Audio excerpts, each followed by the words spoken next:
this point, I think this is the last one that they're going to do, and then they're going to start caulking.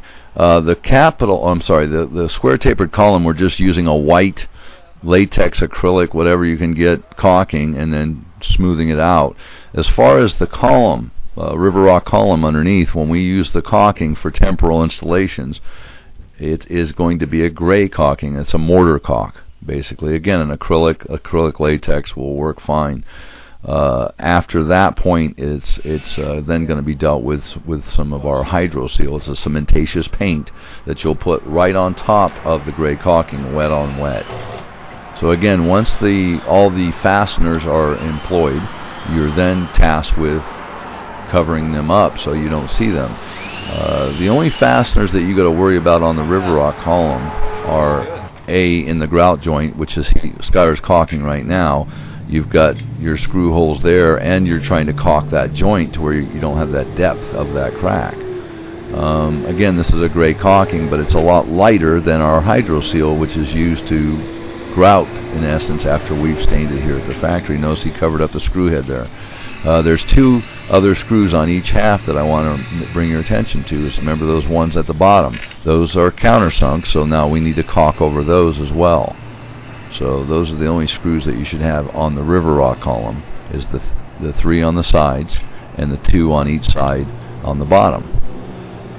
And then of course this joint needs to be caulked. Once this caulk has been applied, and then you'll see him smooth it out with his finger, which is the best tool we found. Again, keeping a clean rag and a bucket of water so you can keep your finger clean, it helps out a lot.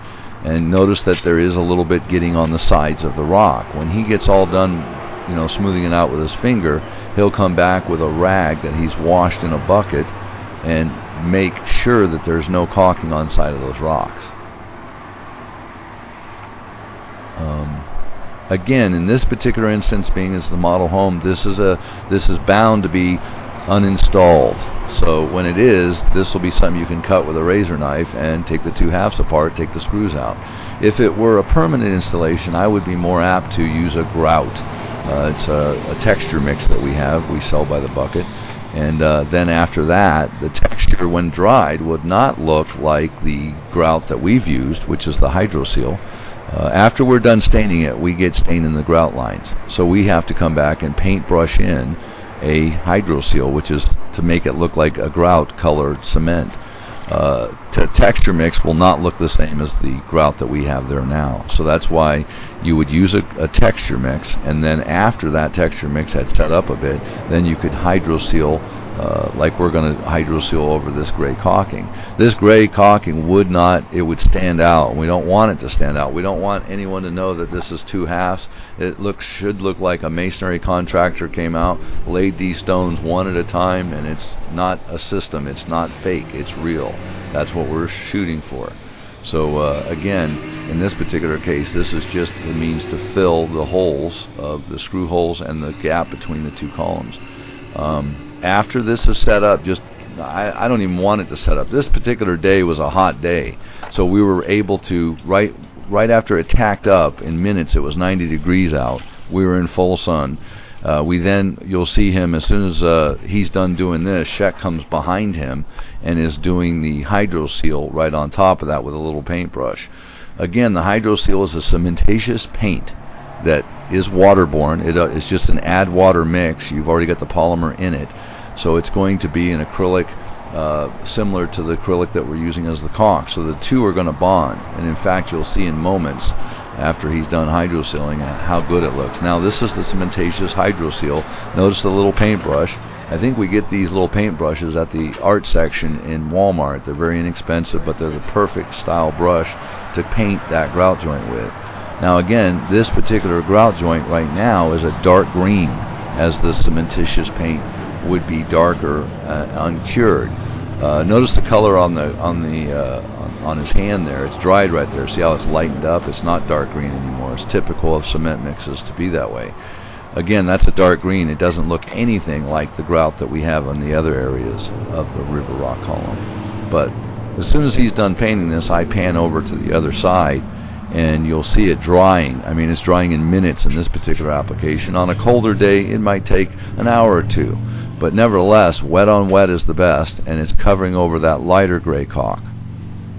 And again, covering up screw holes. What you're trying to do is to cover up any of the caulking. The caulking should have covered up any of the screw holes and the joint itself. Then you're tasked with the Hydro Seal to cover up that gray caulking look, because it's not a lighter color. Now here, notice that this is still wet right in the middle, or drying, and that seam's disappeared. Now the caulk's been applied, now the Hydro Seal's over it, and look at it drying. It looks exactly the same as the surrounding grout areas. Once that grout, once the Hydro Seal is dried, which could take a few minutes to a couple hours, once it's dried, you'll see us then sealing that area with the thermoplastic sealer, which is what we've sealed all the other joints in the River Rock with. So there's a perfect seal to this whole thing. Okay. This is an HPV gun. It's got the thermoplastic sealer that's already cut in your kit. You just apply it, just fog on a small coat to begin with, and then hit it again. You'll see it's just a little wet there. He's not blowing on tons of this material. It doesn't take a ton, but two passes is generally what we do, and you're trying to overlap onto your non-treated areas so that you make sure you have a full seal. Now he's screwing, he just did the 2 screw holes there. If you back up the DVD, you can see that.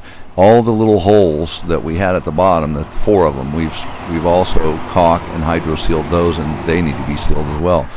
Now we're putting the caulking, which is just a white. It doesn't have to be gray, because this is going to be primered and then stained, or painted, I should say, like the rest of the house.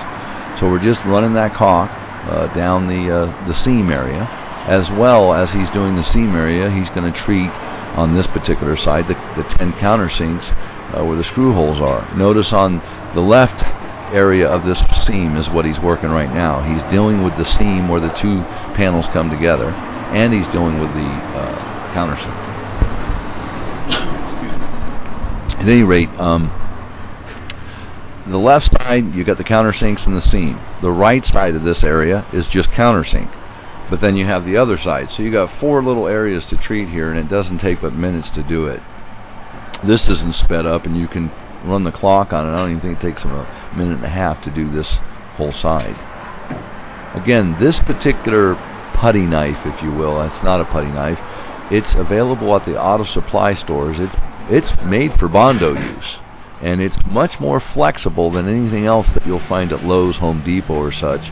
It's made for fiberglass, and it works really, really well. Smooths it out, and the idea, again, this should be smoothed out to where you're not seeing it after you've primered and painted it.